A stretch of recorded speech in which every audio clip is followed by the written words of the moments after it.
And you want me looking at any cameras, or just kind of just like we're driving and talking? We're driving and talking, so Okay. you can look where you want to look. I'm paying attention to traffic. Gotcha. Easy enough? Smart. Before we start today's show, please visit the sponsors, affiliates, and friends of the Stagecoach. The Square Reviews, brutally honest product and travel reviews for red-blooded Americans by red-blooded Americans. Visit them at thesquarereviews.com. TheGunFood.com has an extensive network of partners to connect you with your guns, ammunition, and firearm training. The Gun Food only sells ammo that they trust. Use RSWC as a discount code and save 5.56% on your order at thegunfood.com. PowerTac flashlights have combined premium craftsmanship, American ingenuity, and cutting-edge technology, creating a highly dependable tool that you can trust your life with. Go to powertac.com/RSWC and save 15% on your order. That's powertac.com/RSWC. Sabre Pepper Spray has been making grown men cry since 1975. Find the link in the show description and help get the Stagecoach across America with every Sabre Red purchase you make. Shotgun with Charlie.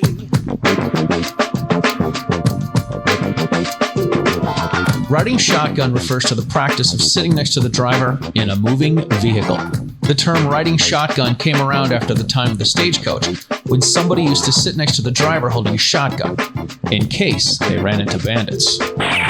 My name is Charlie Cook, and I drive a lot. I like to talk to people while I'm driving, so I interview people in my car while I'm driving. Welcome to Riding Shotgun with Charlie.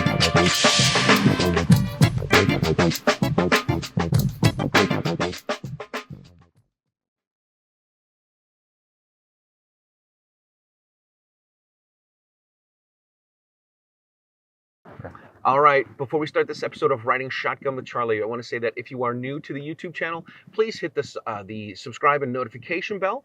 If you've been listening to the podcast, you can share the show with your friends. Please leave a good rating there, because those are always appreciated. We're glad you guys are watching the show. We're glad that you're here. And if you are watching the show and you enjoy it, please, besides share it with a friend, please share the show, because that is how we get the Stagecoach across America. All right, ladies and gentlemen, welcome to this episode of Riding Shotgun with Charlie. Today we are coming to you from the NRA headquarters in Fairfax, Virginia, and I have with me the Executive Vice President, Doug Hamlin. Doug, thank you so much for being on the show. Thanks, Charlie. Nice to be with you. It's, I don't want to say I'm nervous and intimidated, but I'm a highly trained professional. Let's go with that. Yeah, well, it's great to have you here at Fairfax and NRA headquarters.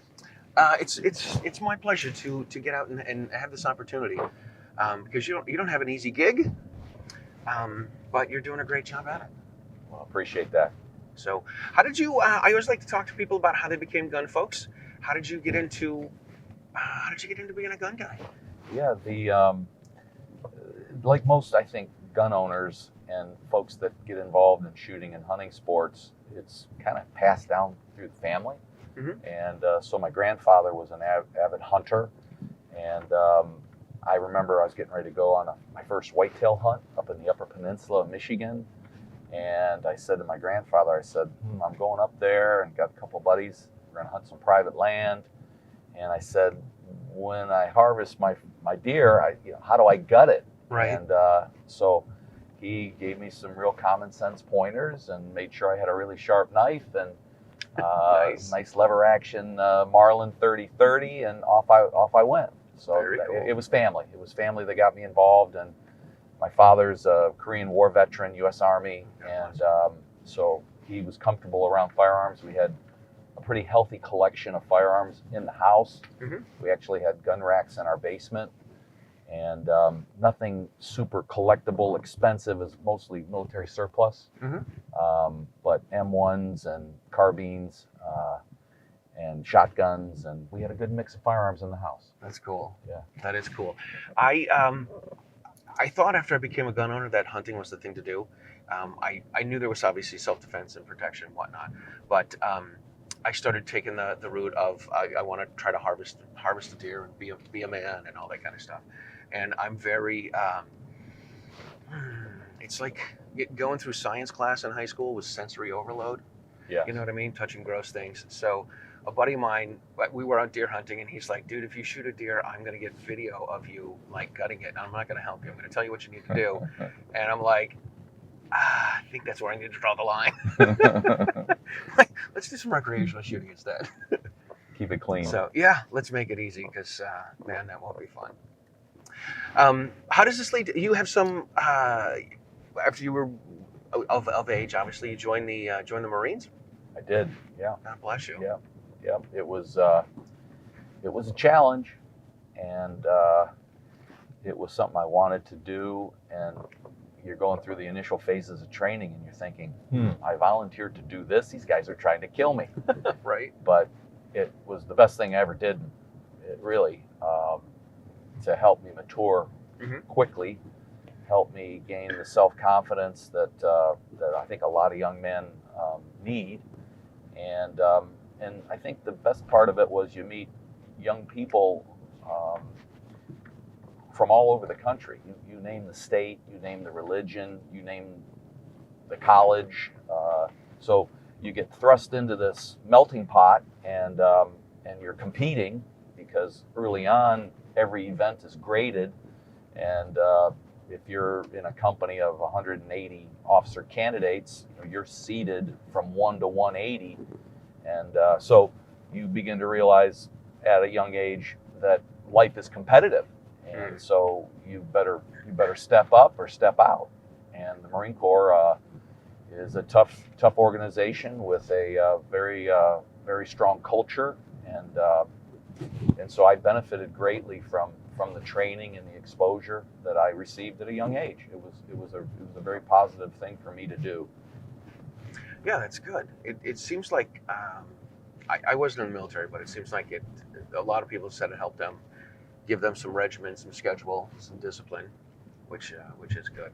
How long did you serve for? I served 6 years on active duty, and another 6 years in the reserves, and I was the 1st Marine Division, Camp Pendleton, California. I was an infantry officer, and then I went overseas. It was the Reagan years, so peacetime Marine Corps, but we were forward deployed, and we were the president's 911 service, if you will. If he needed us, we were ready and forward deployed, and it was great. I got to go to Japan. We had a joint service exercise in South Korea with the ROC Marines, Republic of Korea Marines. We did training in the Republic of the Philippines, and then I came back to the U.S. and while I was overseas, I received orders to recruiting station Los Angeles.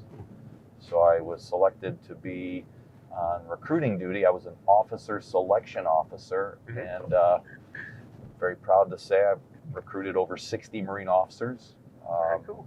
astronauts, generals, future CEOs, many who I continue to have good relations with, people that I'm still in touch with. That's great. Yeah, it was a fun job. Do we take a left up here? Yes. Okay. I think this is the way I started out when I filmed the show with Phil last year. And then I'm like, all right, you got to make sure we get back. This will be a good loop. Excellent. Where does life take you after that? Because you eventually got into publishing? Yes. I had a good friend who we continued to work together, who was working for the Peterson Publishing Company in Detroit.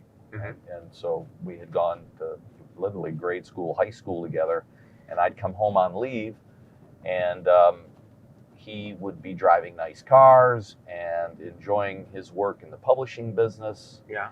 And Detroit's a car town, and he was working for Motor Trend and Hot Rod and Carcraft, and so I was in this recruiting job, and I was telling all these young guys that whether you stay for 3 years or 30 years, the Marine Corps is great experience. You'll be able to get a job, fairly easily. And so I said to my friend, because Peterson Publishing Company was headquartered in Los Angeles, would you endorse my resume and send it to some key people at Peterson headquarters? And so he did, and I literally ended up meeting with Mr. Peterson because I was being interviewed to go to work for Guns and Ammo magazine. Figured put a Marine on the gun book. Right. And so I ended up being offered a position, and so I resigned my commission. I was a USMC, so you continue to serve until either you're passed over for promotion twice or you resign. So I chose to resign my commission, and I took the job and went to work for Peterson Publishing Company. That was in the mid '80s, late '80s. That's cool. And if you go to the Peterson, if you go to the NRA National Firearms Museum, you'll see that Mr. Peterson is the largest donor in the history of the NRA. So he had a tremendous passion for the National Rifle Association, and he made a ton of money in the car business, but he loved to shoot and hunt. That was his real passion. If he had free time, he would be at his ranch or he would be traveling the world. Shot the African Big Five. But Mr. Peterson was a real mentor, tremendous role model, and I wouldn't be sitting here talking to you today if it had not been for Robert E. Peterson. That's wild. Yeah. Now, he's got the Peterson Museum in LA too, the car museum, He right? sure does. He has the Peterson Automotive Museum. It's on Wilshire Boulevard and Fairfax Boulevard, the intersection there. And I think this is the 30th year. I think it opened in I want to say '94. Mm-hmm. And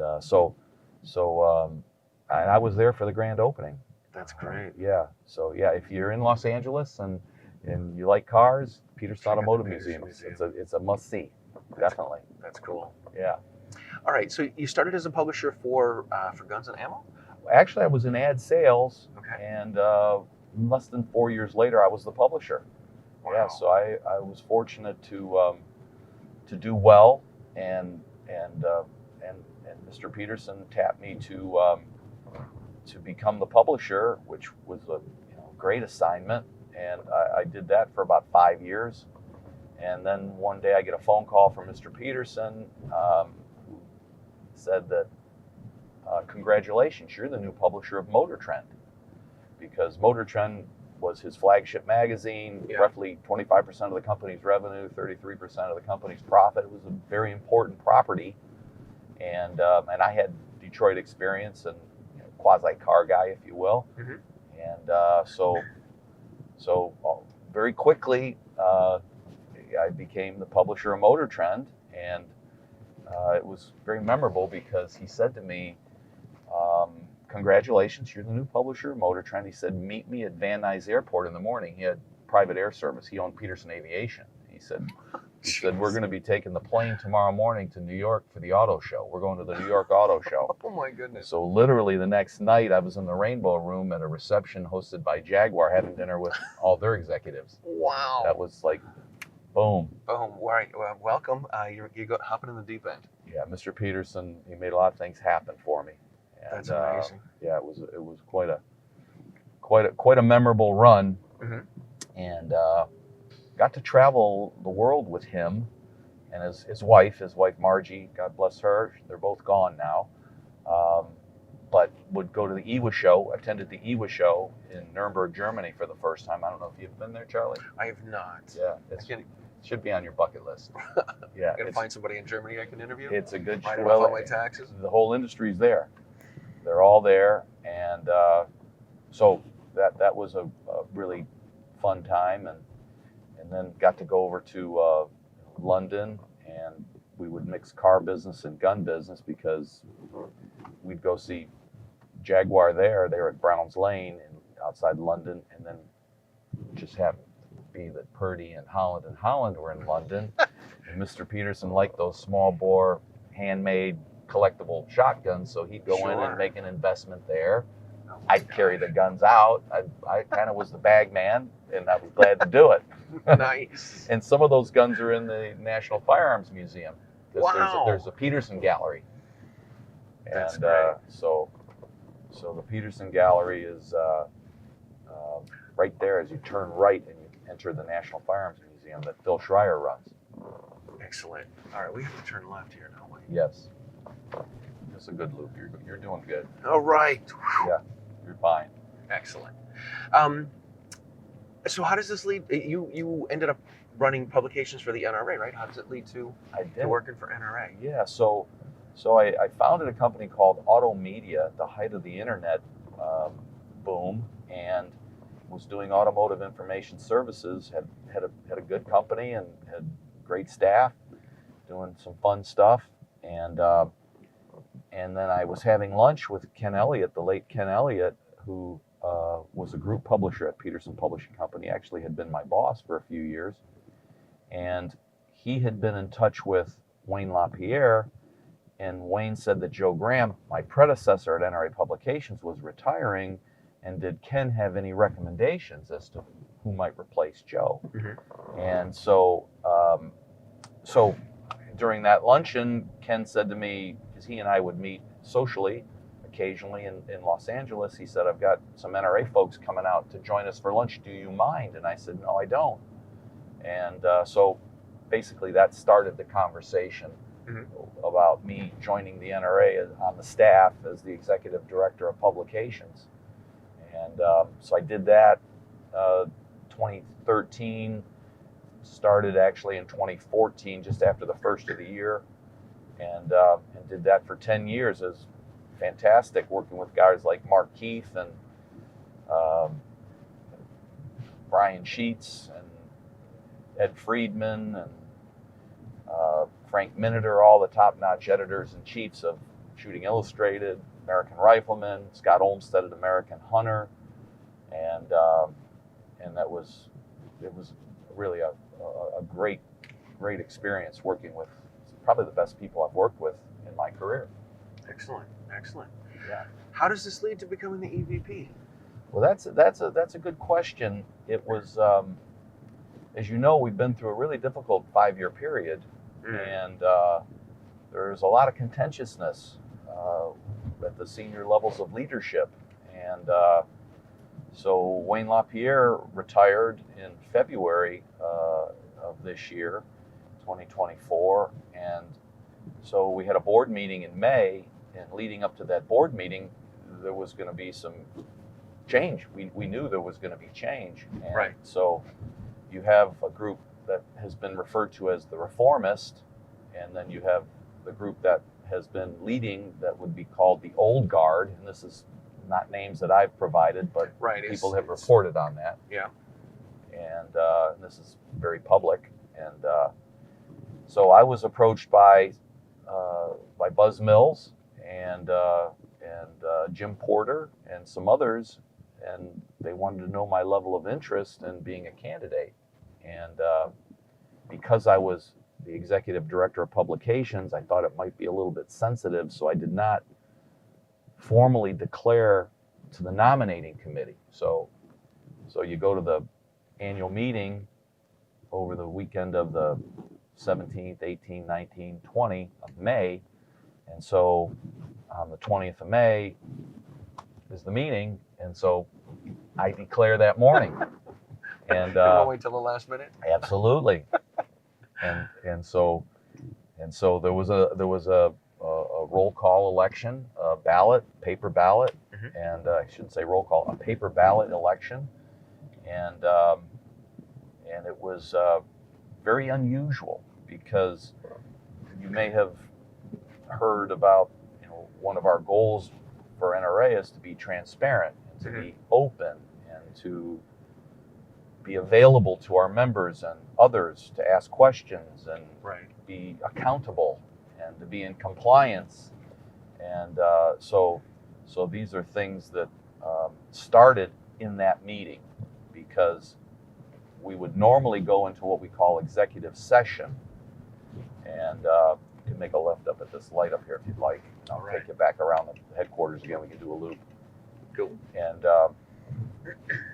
And so normally we would go into executive session to conduct these elections, but Jim Porter got up and made a motion that the elections would be done in open session, so that the reporters that were there and members that were there could witness. And so normally there would be the nominating committee, and they would say, we nominate Wayne LaPierre, because he had been in the job for over 30 years, and there would be no nominations from the floor. Right. And so in this situation, the nominating committee nominated Ronnie Barrett, who's a good friend and who's a wonderful man, and probably the preeminent American gun designer next to John Browning. He and his son Chris are both phenomenal designers. And Ronnie's a very popular board member. And so the process was, there's now 2 candidates, and so we each were given 3 minutes to go up and make a stump speech. Yeah, give a pitch. Here's my platform. Here's what I'm running on. And then there would be endorsements. And so each of us had several board members that got up and spoke on our behalf, and they each had 2 minutes. And then they counted the votes. Take a left up here? Take a left. Okay. So they counted the votes. It was you and Ronnie? So it was me and Ronnie, and God bless Ronnie. I said to Ronnie during my speech, I said, Ronnie, if it's you, I just want you to know you're going to have my support 110%. And I said, and if it's me, I hope you'll provide the same reciprocity. And he nodded his head, and Ronnie's a gracious gentleman, and so that's what happened. And I did call Ronnie week 1, and we have a series of videos that we've produced called "I Defend the Second," and Ronnie was the first video that we produced. Yeah, and that's so great. If your listeners, viewers, go check that out. They're on YouTube, and "I Defend the Second," and we did a nice video with Ronnie Barrett, who I talk to frequently. I spoke to Ronnie earlier this week. Nice. And so he's all in and been very, very, very supportive. So that went down on May 20th. I jumped on a red-eye flight that night, got into the office around 10 a.m., saw Mark Keefe, who we just saw before I jumped in the car with you, and they were kind of surprised to see me. The word was filtering out what had happened, and so I jumped on that flight, had basically zero sleep, and got to work right away. Wow. And it's been no summer vacation, no kidding. 7 days a week, early mornings, late evenings, and we've made a lot of progress, making a lot of changes, and NRA is a tremendous institution, and we're doing a lot to get us back on track and rebuild our membership, and rebuild the trust of the members, the donors, the industry, and the staff. And yesterday we had a NRA 2.0 staff appreciation luncheon, and you're going to come up the Waples Mill Road there, that light, and you can turn right up that light, and then we'll go right past the building again. All right. And so we had a big turnout yesterday, because in this day and age of remote work, not everybody's coming into the building, and so it was great to give everybody a reason to come back.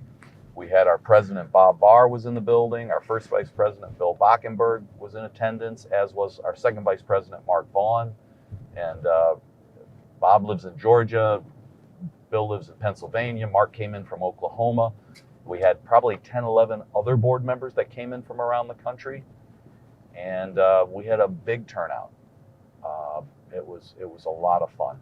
Right, that's great. Yeah. I had a job a long time ago, my very first full-time teaching job. I was teaching chorus and general music, both of which I do not enjoy, but I enjoyed doing delivery less. So I ended up doing that for a job. The guy that I replaced, the teacher I replaced, went from being the chorus and general music teacher to being the guidance counselor. And he was still in the building. And to me, it felt like one of these things. I didn't know what I was doing. I was young. I was in my 20s. 2 years before that, I was playing in a band, traveling around, living in Nashville. And I end up with this job. And I don't want to say I don't really know what I'm doing, but I knew he'd been there for 22 years. And I knew that whatever I was going to do, I learned this afterwards, of course, but whatever I was going to do was not going to be him.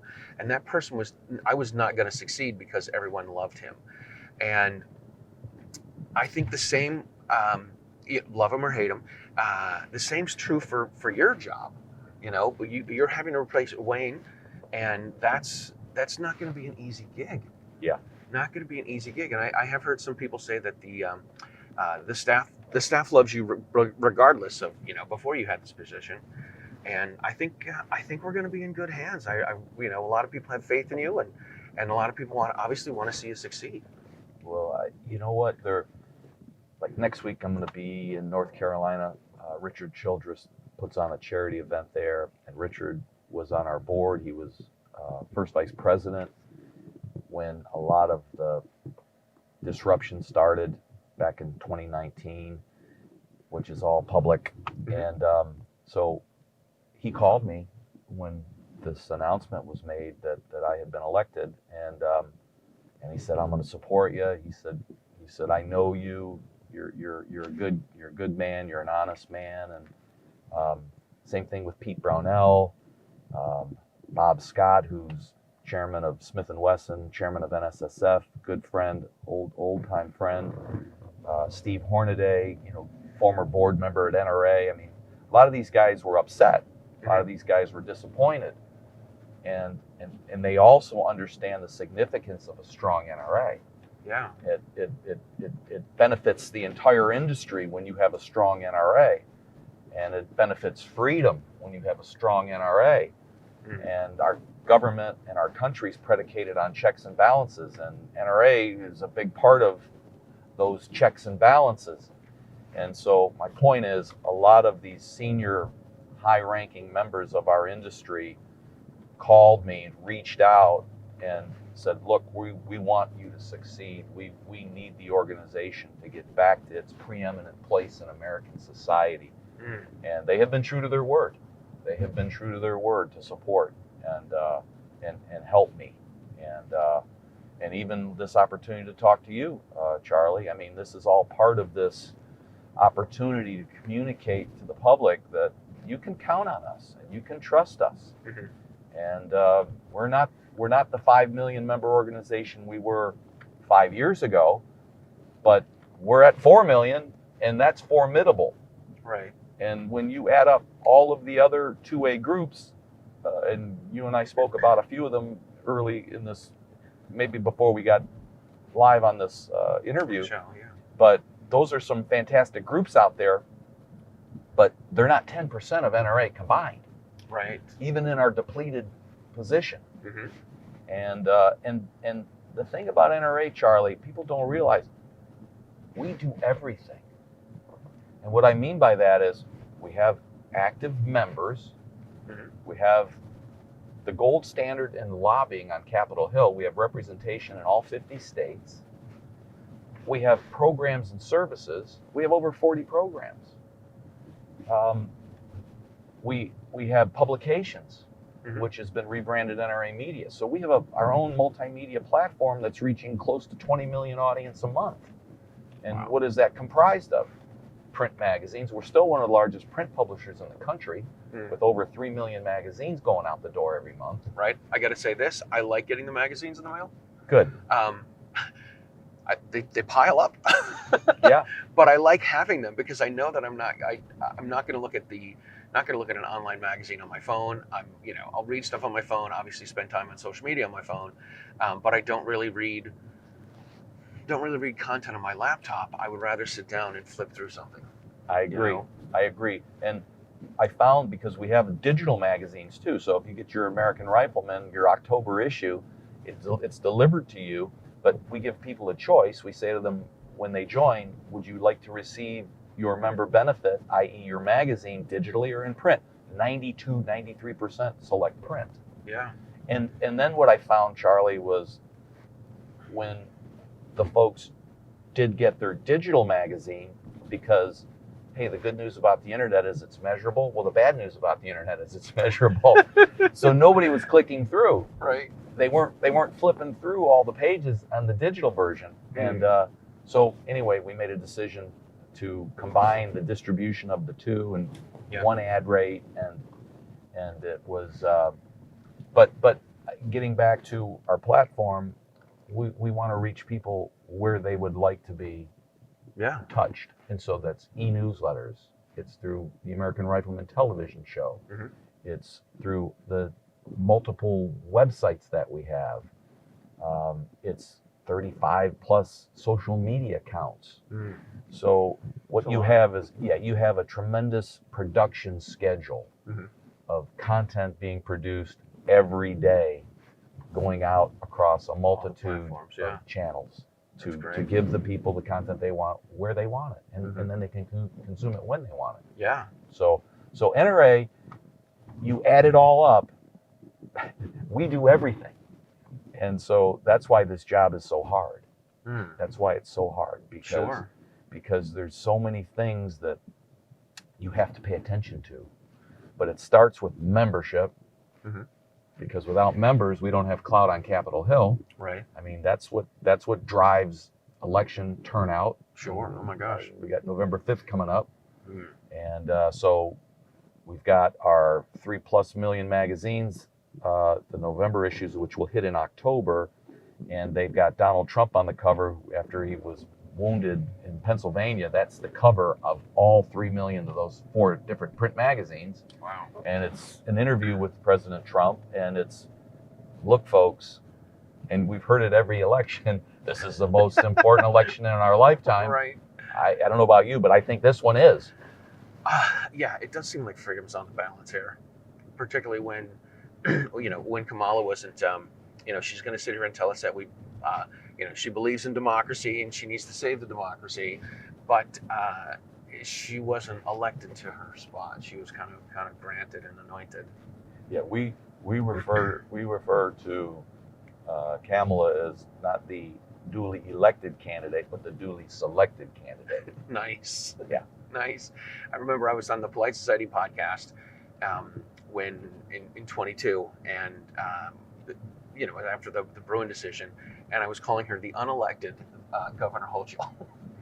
And then I said, I think that after she got elected, I was like, the previously unelected, or then unelected, was making all these decisions about sensitive places and all this kind of crap. What are some things what are some changes that you're doing with the NRA? Like I went to, just last night, I was at the Friends of the NRA in North New Jersey. So I want to thank John Acapinti and his son JJ for helping me out. I had some friends that were going, and I didn't know I was going to be coming down here. So was our board member Anthony Calandro there? Anthony, yes. Anthony Good. told me afterwards, he said, make sure you tell Doug that I think he's a marketing genius. Wow, well, that's high So praise. it really is, particularly coming from Anthony. Yes. He's a master marketer for Yes. sure. So so Anthony was there, and I had a lot of friends that were going, obviously, and they're like, dude, you should stop on by and see if John. I went in to stay for the cocktail hour and may have stayed and left before dessert. You were on your way to DC. Yes, I have. It was a 4-hour drive. It was 3 hours to get down to North Jersey, and then it was 4 hours after Jersey. So I got in late, and thank you for attending the Friends dinner. And one of the first things I did was meet with the NRA field staff. Mhm. And there's 55, 60 field staff members, and they're the ones that are spread around the United States, and they're the ones that conduct the Friends dinners. And so membership, as I said, is my number one priority. Rebuilding membership, followed very closely by fundraising. Mhm. And Friends dinners do both, because they're grassroots outreach, and members are there, but there are also other folks from the community who we can recruit to become members. Mhm. And then the members become donors. So it's not only your membership dues, but then we're asking for money for our political victory fund and other things we do. Right. So one of the things that people, lay people, whatever, regular civilians, that people don't get is, even though the Friends of the NRA is associated with the NRA, people will say, well, with all this stuff that's happened before you've taken the job, we're not going to give to the NRA until Wayne's out. Right. And then to these people, I'm like, well, okay, Wayne's out. What are you doing? That's right. Like, you need to still support the NRA, because we do need a strong NRA. And the Friends of the NRA, the NRA ILA, even though they're all under the same umbrella, they're not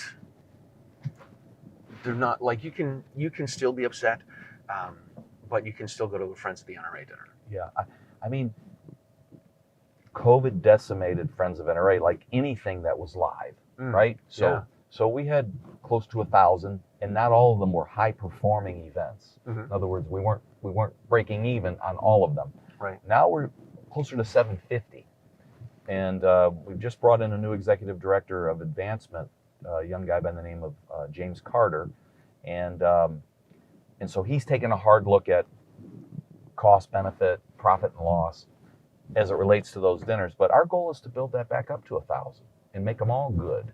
Make them, like you said last night, you had like how many people? Like 500? John Acapini said there were 500 people there.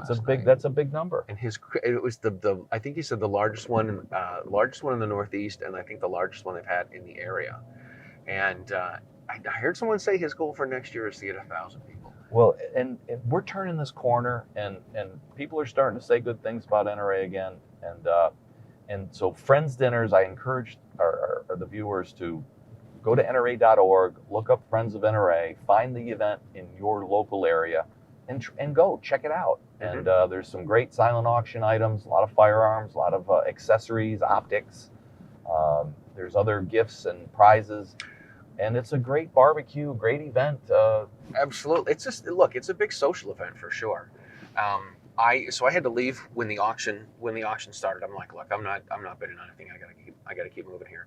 But I did do some of the I don't know what they're called, the bucket raffles, where you buy the tickets and you drop them in a bucket. And I did get a message from John Petrolino that I won something.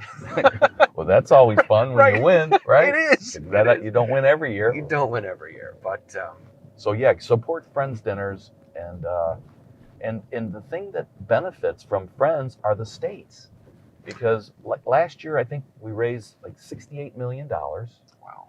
And 34 of it went to the NRA Foundation, but 34 of it went to the states where those funds were generated. Yeah. And then those dollars are then distributed to youth shooting, youth safety, youth hunter education, youth programs in the state. So they're great. Yeah, Anthony made sure last night to say that he's like, whatever we raise here, half of it stays here. So that's right. Yeah, that's fantastic. Yeah.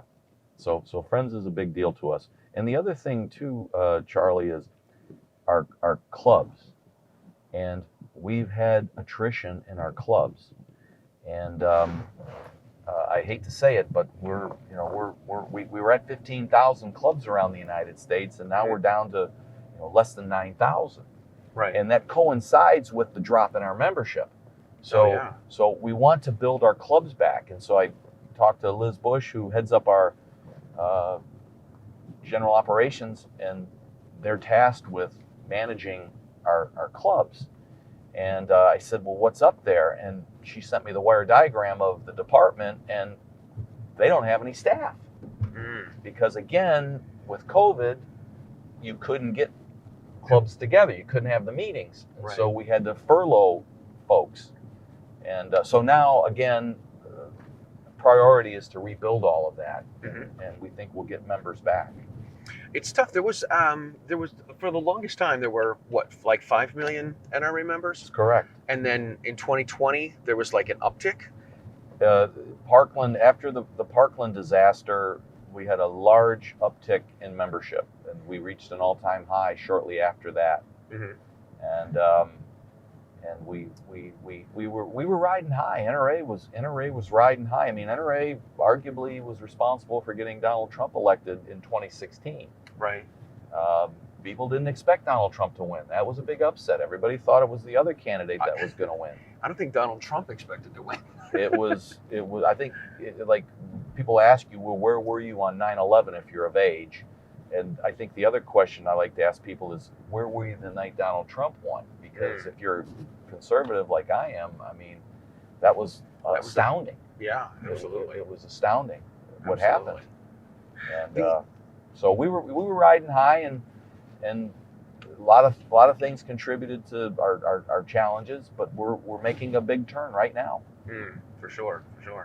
The whole thing with the 4 million, 5 million, 6 million members, this sounds incredible, but when you hear the stats that there are 100 million gun owners, it's still only 5% of the people. That's right. And the like I said, I think I said this before we started the show, is we need a big NRA because the NRA is the boogeyman for the anti-gun folks, and they take all the arrows so that SAF and FPC and GOA can keep doing the stuff that they're doing. That's right. And people, even in my own life, once I started doing my show, I had one of my college roommates reach out to me. He's like, dude, I check out your show. I love what you're doing with the NRA. And I'm like, I'm not doing anything with the NRA, man. Like, I'm doing this all on my own. Yeah.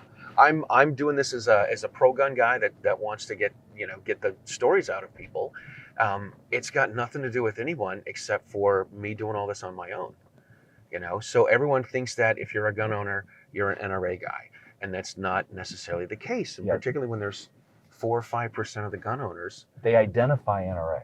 Right. Yeah, and I had one of our advertisers say to me that paid member organizations are the holy grail. Because if you go to your pocket and you make that conscious decision to take your hard-earned dollars and contribute that to this organization, you're going to pay attention to it. Sure, right? Absolutely. And I think a lot of kids, I have kids, they think everything's free because they grew up in the internet age, right? Right. But there's a cost for freedom. Freedom is not free. So NRA is out there, and we've delivered for our members. That's the one thing that people don't give us the credit for. Even during this last 5-year period, Charlie, we had not one, we had 2 Supreme Court victories, funded entirely by the National Rifle Association.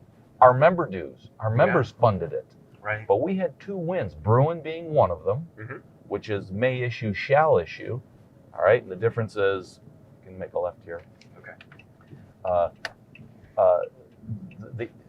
The difference between may issue and shall issue is there were many states where the local sheriff would determine whether or not Charlie or Doug should be able to get a concealed carry permit. And so with Bruin, it's shall issue. If Doug and Charlie can pass the 4473, and the questions posed in that form, i.e. mental illness, domestic violence, drug addiction. The tough one for me is, have you renounced your citizenship? Yeah. And I'm like, not officially. Not yet. We're never going to do it. We're here to stay. But point being, we've done nothing wrong. We're law-abiding, and so we have a Second Amendment constitutional right. We shouldn't have to beg the sheriff. We should not have to ask for permission. Yeah. And so that was the big case. And then we had the VULO case. You being in the communications business, that was a reinforcement of NRA's First Amendment rights. And that was a 9-0 case. Justice Sotomayor, she wrote the opinion. 9-0. Which one was this? This is NRA versus VULO. And this was... What was the... So the case was the New York Department of Financial Services conspired with the banks and the insurance companies to not do business with the NRA because of our political disposition, our First Amendment right to advocate for the Second Amendment. Yeah.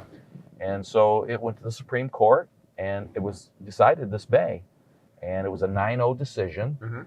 And the significance of it is you hear the term lawfare, right? So this is the United States of America. This isn't some third world South American country with some 2-bit dictator, right? Where you can persecute me and Charlie because we disagree with the government. Right? So think about it this way. If you're Planned Parenthood and you're in a jurisdiction that's hard right, hard red, they may come after Planned Parenthood and say, you can't advocate on behalf of women who want to make decisions about their body. Right. So Sotomayor and all of the justices, not very usual where you get a 9-0. Yeah. They said, we don't want this country going down that path. But that was a case NRA brought. And you're going to hear more about that. That case is ongoing. And there's some issues around qualified immunity and that may lead to some damages. And so there's some serious conversations going on about VULO. It's not over yet. But the Supreme Court did make a determination. It was 9-0 in our favor. That's great. We're almost back to the home office. Yes, we are. What else would you like to say? Well, I think that we want people to give us a chance. We want NRA members who have let their memberships expire come back. And those of you out there that have been exercising your Second Amendment rights and become a first-time gun buyer in the last 5 years, of which I've been told there's 10 million of them, 40% of those are women, give us a shot. Come back and be part of NRA. Our clout on Capitol Hill, our ability to protect freedom, is born from our membership numbers, the clout that we have through our members. Because we can drive people to the polling places, and in those close elections, NRA can make a difference. Very cool. Very cool. All right. Well, listen, this has been a pleasure. I can't thank you enough for taking the time out of your schedule and out of your busy day to drive around with some lunatic. That was my pleasure. Thanks very much, Charlie. Thank you very much. All right, sir. Hang tight for a second. All right. So if you enjoyed the show, or first of all, we want to thank Doug for being on the show. If you are not a member of the NRA, you need to support them. You need to join. You can always up your level, membership level too. If you are not a member of the Second Amendment Foundation, you can go to saf.org. There's going to be a link below in the show notes. If you haven't shared this, if you enjoyed the show and you haven't shared it with anyone, please share the show, because this is how we get the Stagecoach across America. And thank you guys for tuning in, and we'll see you again. Thanks a lot.